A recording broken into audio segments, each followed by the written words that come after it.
Okay hello सो मान लीजिए कि अपने पास कोई क्यूबिक इक्वेशन है। ये तो पढ़ा होगा, मतलब इक्वेशंस क्या होती हैं पहले बताऊं। जैसे कैसे बोलूँ मैं, something like x+3 = 0। This is a linear equation, मतलब फर्स्ट डिग्री है ये पॉलिनॉमियल इक्वेशन। इसमें x = -3, pretty simple right. Then इसका फिर कोई कोएफिशिएंट लगा दो, 2x - 4 = 0, x = 4 /2 = 2, राइट। फिर इसका दूसरा एक फॉर्म आता है, मतलब higher power is x² minus, अभी सिंपल रखते हैं, -2x + 1 = 0, which is gonna give us x-1, which is gonna give us x = 1 = x, या this is a perfect square. फिर आती हैं नॉट सो सिंपल वाली quadratic, this is a quadratic equation. फिर आती not so simple quadratic equations, x² - 3x + 2, this is also quite simple. Middle term split से अपन इसको कह सकते हैं। तो x की दो वैल्यूज आएंगी 1 और 2। फिर आती है अपने पास में क्यूबिक इक्वेशंस। अब क्यूबिक इक्वेशंस कैसी रहती हैं, मुझे ऐसा कोई जनरल क्यूबिक तो याद है नहीं है, so I am think of one. Cube -3x² -3x -1, how will that suit? How will that serve me? Will that serve me well? Let me think.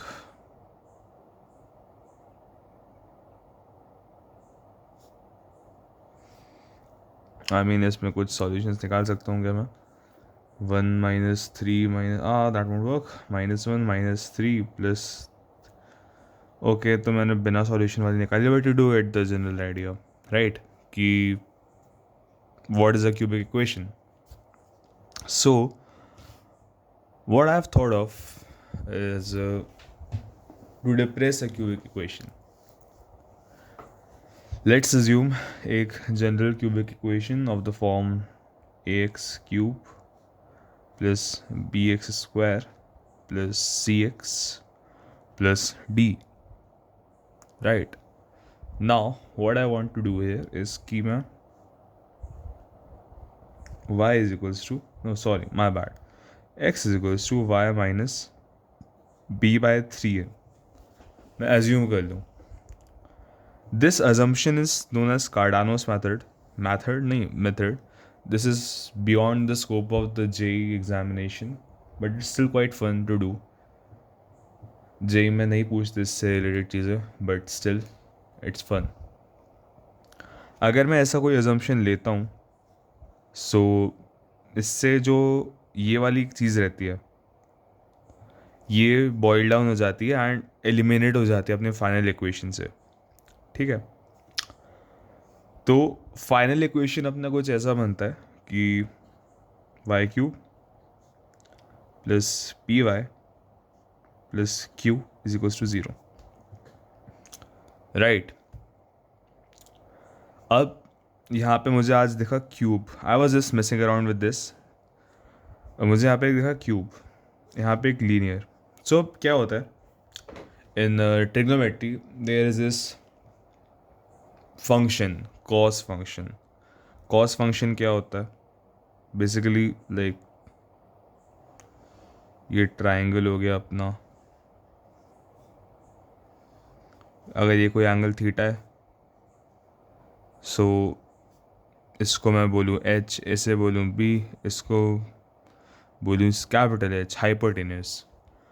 तो कॉस थीटा क्या होता है, b/h = cos theta. I don't know 10th में कहाँ तक trigonometry आती है, कहाँ तक मैथ्स आती है, forgotten completely, so I am doing all this. This is basically cos function, right. So in higher classes you would have studied if you took maths कि कॉस के कुछ आइडेंटिटीज़ होते हैं। जैसे cos 30 पता है अपन को, राइट। cos 30 कितना होता है, चलो छोड़ो। याद नहीं होगा तो cos 60 लेता हूँ, होपफुली याद हो। नहीं याद है तो देख लो यार, मतलब 60 डिग्री का एंगल बन रहा होता है तो यहाँ पे cos 60 इक्वल्स टू 1/2 आता है। ऑल राइट, cos 30 की वैल्यू अपने पास में √3/2 आती है। अब क्या ज़रूरत पड़ी अपने को इन सब की, बताता हूँ। तो होता क्या है कि एक फॉर्मूला होता है cos a plus b, here are angles, right. इस फॉर्मूले का मतलब आता है रिजल्ट, ये काफ़ी बेसिक रिजल्ट है, इसका प्रूफ तो देना इज बेसिकली मूर्खता, बट स्टिल इसका रिजल्ट आता है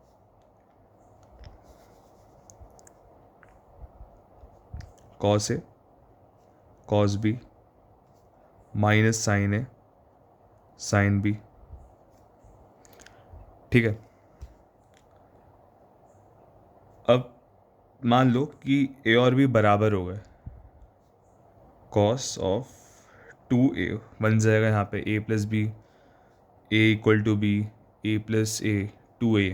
तो यहाँ पर cos square A minus sine square A. I hope you get this, take your time, जल्दी नहीं है कोई। एनीवेज, अब मैं एक दूसरा फार्मूला बनाने का सोचा, cos 3 times of this angle, तो मैं उसको ऐसे डिराइव कर सकता हूँ, cos of 2a plus A, right. ये हो जाएगा cos of 2a cos a minus sine of 2a sine a। This finally boils down to 4 cos cube a minus 3 cos a। I want you to trust me on this one, सही लिखा है मैंने, मुझे पता है ना। तो now you no this result, ये ऐसा होता है cos 3 टाइम्स ऑफ a या फिर cos 3 times of theta is equals to 4 cos cube theta minus 3 cos theta, right.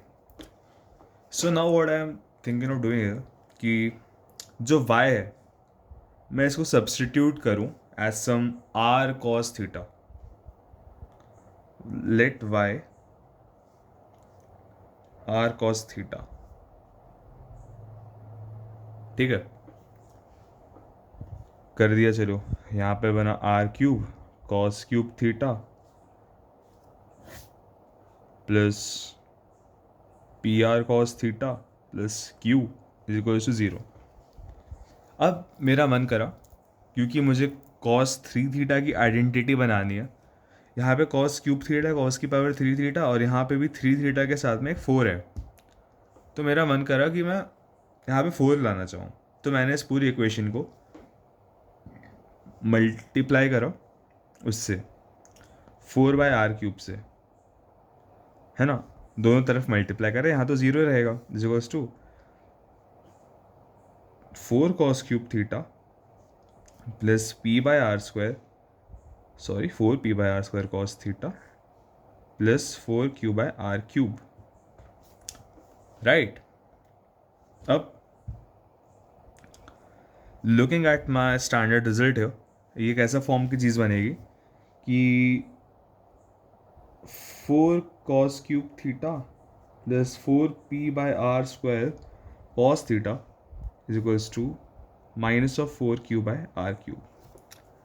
इसको मैं पीछे वाले पेज पे लिखूँगा क्योंकि मेरे पास पेज में जगह नहीं बची। Why else would I write there. Wow, 10 minute long video, that's crazy.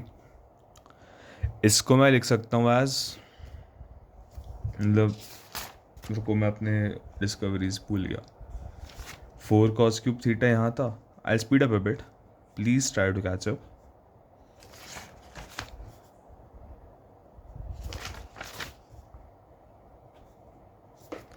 अब ये जो चीज़ थी, मैं इसको जो फॉर्मूले में अगर देखूँ कि 4 cos cube theta minus 3 cos theta sorry equals to cos 3 theta,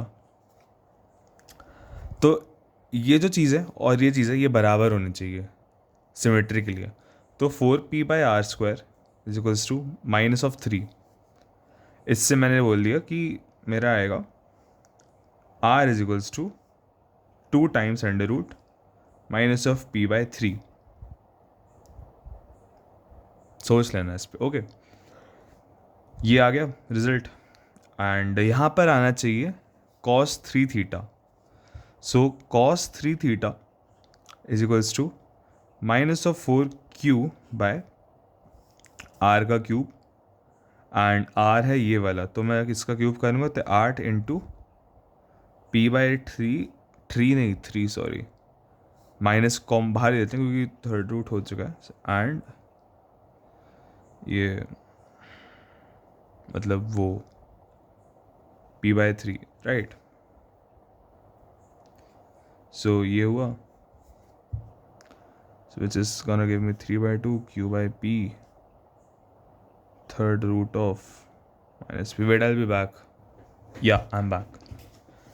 ठीक है, ऐसा इसको देखा, या फिर इतना सब करने के बजाय हम r की वैल्यू तो निकाल चुके हैं ना, तो डिच ऑल दिस, सीधे देखो cos 3 थीटा को एज माइनस ऑफ 4q/r³।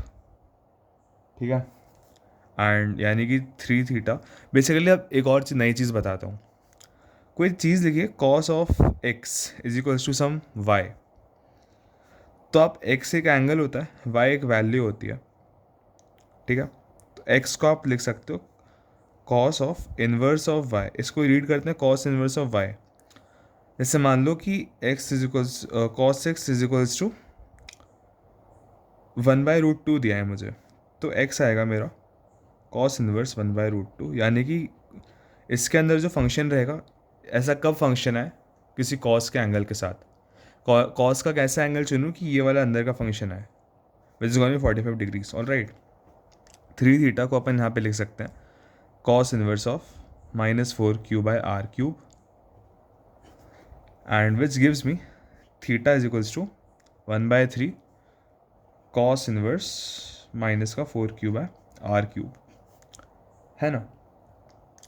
अब मैंने पीछे एक रिलेशन देखा था, याद करिए, कि y is equals to r cos theta, तो इससे मैं y की वैल्यू निकाल सकता हूँ r टाइम्स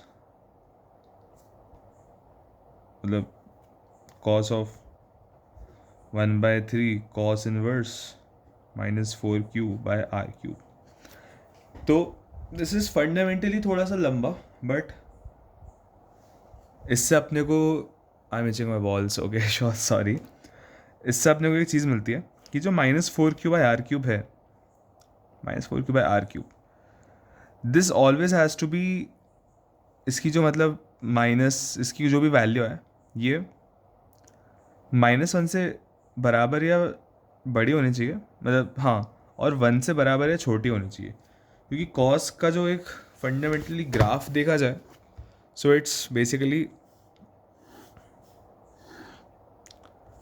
ऐसा रहता है, it's a periodic function, repeat होता है। ठीक है,